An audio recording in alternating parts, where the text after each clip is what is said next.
Okay, we're going to take a look at another Aidan O'Brien horse that's been nominated for the Melbourne Cup. This is the second one I've done today for the Aidan O'Brien yard. 5th of September. Nominations have just come out for the Melbourne Cup. Aidan's nominated 5 for the Melbourne Cup. 3 of those were previously entered for the Caulfield Cup, and he's added 2 to the list for the Melbourne Cup. And one of them was Alexandra Poulos, which we've already done a preview on. And the second of them is Denmark, and that's the horse that we're going to preview now. You can go to our YouTube channel to see the preview for Alexandra Poulos, which we've highlighted as a chance in the Melbourne Cup at 50-1. And Denmark carries a very similar profile to Alexandra Poulos. Very lightly raced. Alexandra Poulos, very lightly raced. 1 from 3 winner. Denmark, 1 from 4 winner. Both by Camelot. Alexandra Poulos also by Camelot. But I'm starting to get a bit of a leaning towards Denmark over Alexandra Poulos for a couple of different reasons. The first thing I'm going to make note of is that Aidan O'Brien's entered both these this weekend for 3 different races on Saturday. Alexandra Poulos, which we've already done the preview on, gets an entry for a race at Haydock and 2 races at Leopardstown, while Denmark gets entries for the same 3 races.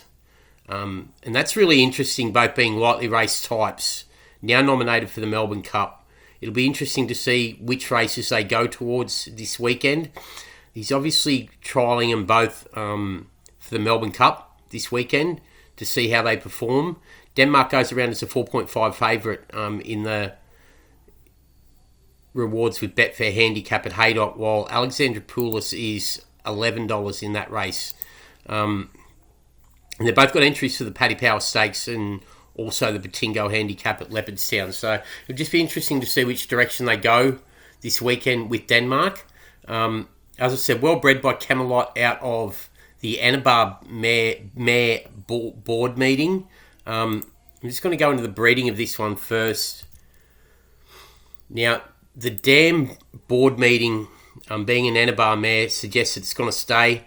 One other that board meeting's got is Big Blue, which was at its best 109 rated on the flat over 15 furlong, and also won 3 from 7 over the jumps, rated 135 over the jumps out to 2 mile.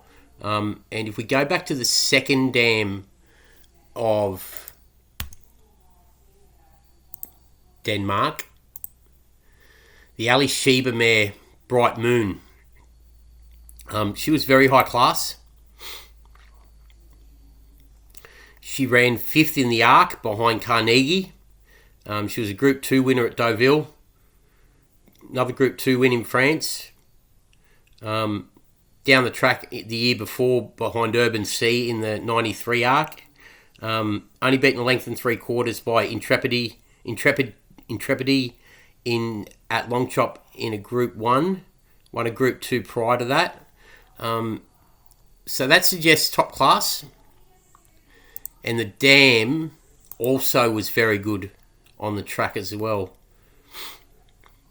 She was a 3 from 13 winner. She was only beaten a length and 1/4 by the absolute top class Stacey Leader in a Group 1 over 10 furlong at Deauville. And that franked the form from the 2 seasons before, or the season before, where she was only a length and 3/4 off Stacey Leader, and also a length and a half off Charlene. So this one's slightly better bred than Alexandra Poulos, Denmark. Now, if we go in and take a look at its form, put the writing on the wall when it went to Longchamp at its second start at the tail end of last season after breaking its maiden impressively at Nas by 3 1/4. Ran second to Suzak in a big field on very soft ground. That's a good form race for 126k tag. And then this season has also handled good to firm ground, running second to Middle Earth at York for an 88k tag and a good handicap. Now, the form out of this race stacks up strongly. Denmark carried second top weight this day, 9 stone 7, with blinkers applied first time. But if we go and have a look through the form of those that finished around it, the form just stacks up left, right, and centre to suggest Denmark's definitely a group quality horse on the make. And fitting the mould of Alexandra Poulos, which we previewed earlier, it's got to get into a Melbourne Cup with a very light weight. And will have to force its way into the race. Middle Earth had beat Denmark at York, won at start prior over Nakib for a 22k tag. Tried in 2 very good races behind Lion's Pride and Westerton before that.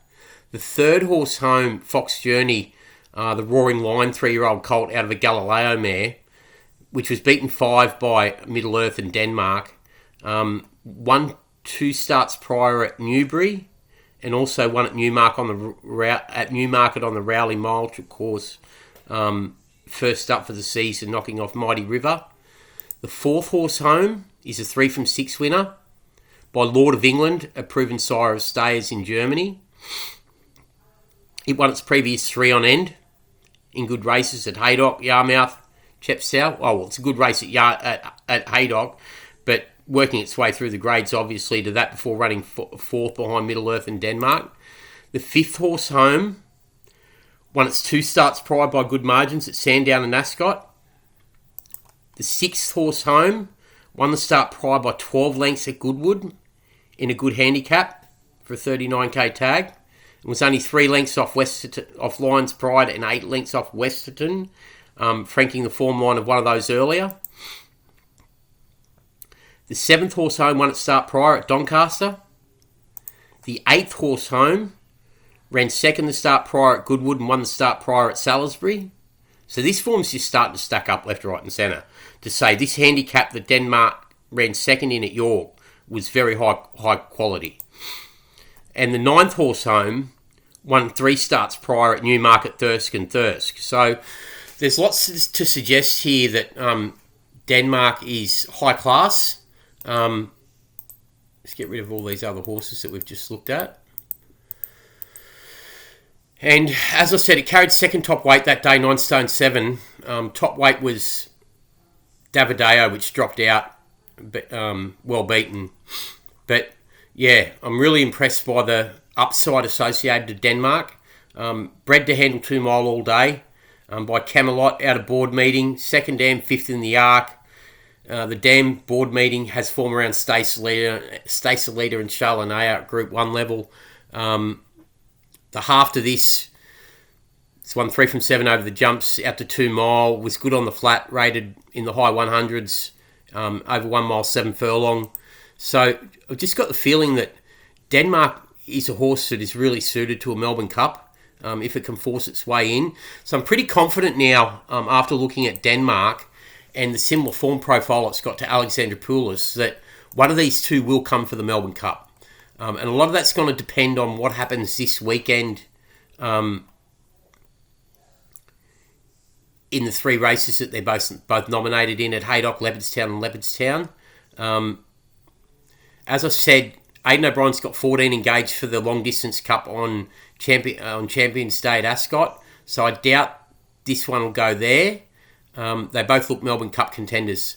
And currently Denmark is the same price as Alexandra Poulos. Alexandra Poulos 51.0, 14.0 from our earlier preview. And Denmark the same price, 51.0 and 14.0. So we're going to be able to use both of these in our spring all-ups. Spring Futures all-ups. Which I've spoken about previously. There's also a little bit more detail about the Spring Futures by the Winning Factor, a video that I've done up detailing how it works, how you can join that, targeting all-ups at bigger odds at 100 to 1 and bigger.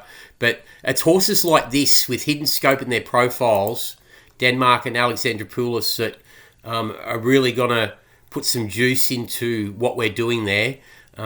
So, yeah, that's a preview for Denmark in the Melbourne Cup on the 7th of November, currently at 51.0 and 14.0. Looks a live contender for the Aidan O'Brien yard. Thanks.